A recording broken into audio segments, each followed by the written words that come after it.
السلام عليكم ورحمة الله وبركاته. معكم سارة للتفصيل وإعادة التدوير. حصتنا النهاردة ازاي تعملي كاب بقماشة فاضلة عندك أو موجودة عندك متر ونص أو متر. هتطبقيها 4 تربع. الطول الأول هتطبقيه، وبعد كده تطبقي الجزء الطويل، يعني الجزء القصير الأول هتطبقي القصير، وبعدين هتطبقي الطويل، لأن الطويل ده اللي هناخده جزء ورا وجزء قدام، فلازم تطبيقها تبقى بنفس الشكل ده. ازاي بقى نخليها مدوره من تحت؟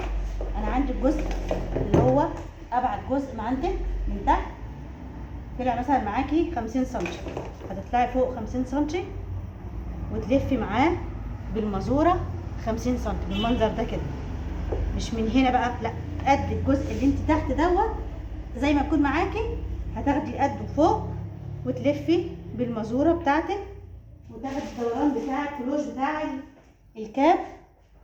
استنى، ادي نقطة اهي، معانا نقطة اهي، وادي نقطة اهي، لأن هنا القماشة مستطيلة مش مربعة.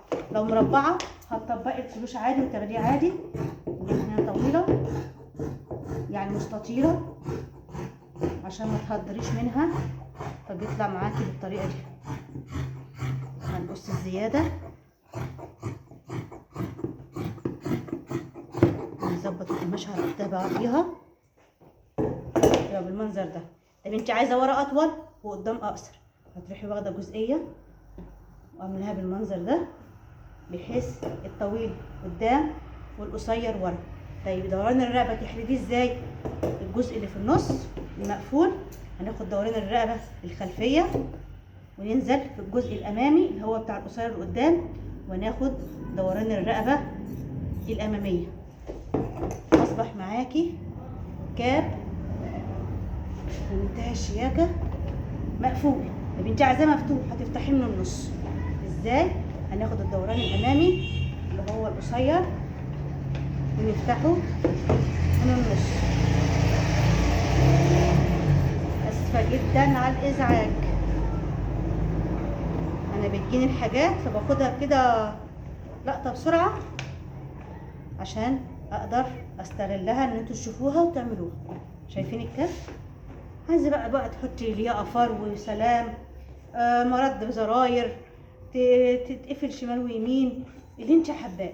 بس ده اسهل طريقه كاب. لو لبستيه كده عملتيه اوفر ولبستيه كده هيدفيكي على حسب الخامه اللي انت جايباها، وهتوفري كتير جدا لان الكابات غاليه جدا، وعلى حسب القماشه. انت لو رحت السوق جبتيها فضه قماش وعملتيه بنفس الطريقه هيديكي كاب سهل جدا اهو وبمنتهى الشياكه وما خدش وقت.